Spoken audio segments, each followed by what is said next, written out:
ஸ்ரீ தேவி பாகவதம் 221 பகுதி. சரஸ்வதி பூஜை விதிமுறைகள் 2 பகுதி. அனைத்துலக அன்னையே, புத்தியில்லாத என் மீது தயை செய்வாயாக. குரு சாபத்தினால் கவனம் இழந்த நான் மிகவும் வருந்துகிறேன். ஞானத்தையும் ஞாபக சக்தியையும் வித்தையையும் அதை மாணவர்களுக்கு போதிக்கும் அறிவையும் நிலையாக புத்தியும் நற்குணமும் கொண்ட மாணவனையும் நூல் இயற்றும் ஆற்றலையும் எனக்கு அருள்வாயாக. அறிஞர்களின் சபையில் ஆய்வுகள் செய்யும் போது புதிதாய் தோன்றும் புத்தியை எனக்கு தருவாயாக. தேவதையானது பஸ்மத்தில் முளையுண்டாக செய்கின்றதோ அதுபோலவே என்னிடத்தில் வித்யா மூளையை உண்டாகச் செய்வாயாக. பிரம்ம வடிவினலாகவும் அனாதியான பரஞ்சோதி வடிவினலாகவும் இருக்கும் சரஸ்வதி தாயே, தமக்கு நமஸ்காரம்.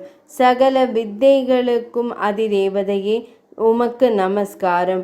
விசர்க்கம், பிந்து, மாத்திரை அதாவது கால அளவு ஆகிய இம்மூன்றிலும் எந்த தேவதை ஊடுருவி இருக்கிறாளோ அந்த தேவியாகிய சரஸ்வதி தாயே, தமக்கு நமஸ்காரம்.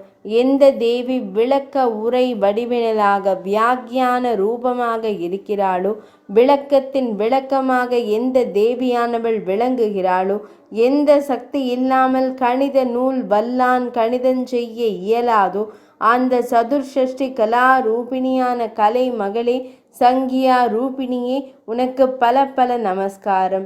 சந்தேகத்தை போக்கடிக்கும் சித்தாந்த வடிவினலான உனக்கு எனது நமஸ்காரம். நினைவாற்றலாகவும் அறிவாற்றலாகவும் ஞான சக்தியாகவும் பிரதிபா சக்தியாகவும் கற்பனை சக்தியாகவும் இருக்கும் கலைமகளே, உனக்கு நமஸ்காரம். சனத்குமாரர் பிரம்மாவிடம் ஞானத்தின் உட்பொருளை கேட்க அவர் அந்த சித்தாந்தத்தை கூறக்கூடிய வல்லமை இல்லாமல் ஊமையைப் போல இருந்தார். பிறகு ஸ்ரீகிருஷ்ணரின் கிருபையால் உம்மை துதித்து உமது அருளால் உத்தம சித்தாந்தத்தை அந்த சனத்குமார முனிவருக்கு போதித்தார். ஒரு சமயம் ஆதிசேஷனிடம் மண்மடந்தை ஞானத்தை பற்றி கேட்க அவர் ஊமையைப் போல வாய்ப்பேசா மௌனியாகி மிகவும் பயந்து காஷ்யப முனிவரை அடைந்து அவரது கட்டளைப்படி கலைமகளாகிய தம்மை துதிக்க அஞ்ஞானம் அனைத்தையும் போக்கவல்ல அரியதொரு சித்தாந்தத்தை செய்தார். வேதவியாச முனிவர் வால்மீகி முனிவரிடம் புராண சூத்திரம் பற்றி கேட்டபோது அவரும் மௌனியாகி உன்னை தியானித்து உனது திருவருளால் சித்தாந்தம் கூறினார். அத்தகைய அறிவுரையையும் அறியாமையையும் போக்கும் புராண சூத்திரத்தையும் அவரிடம் வியாசமா முனிவர் கேட்ட பின் கலைமகளான தம்மை நினைத்து 100 வருடங்கள் தியானித்து தம்மிடம் வரம் பெற்றமையால் தேவ பிரிவுகளையும் புராணங்களையும் இயற்றினார். அதுபோல மகேந்திரன் மகேஸ்வரியிடம் தனக்கு தத்துவ ஞானத்தை உபதேசிக்கும்படி வேண்ட அவர் தம்மை பிரார்த்தித்த பின்பே தத்துவத்தை உபதேசித்தார்.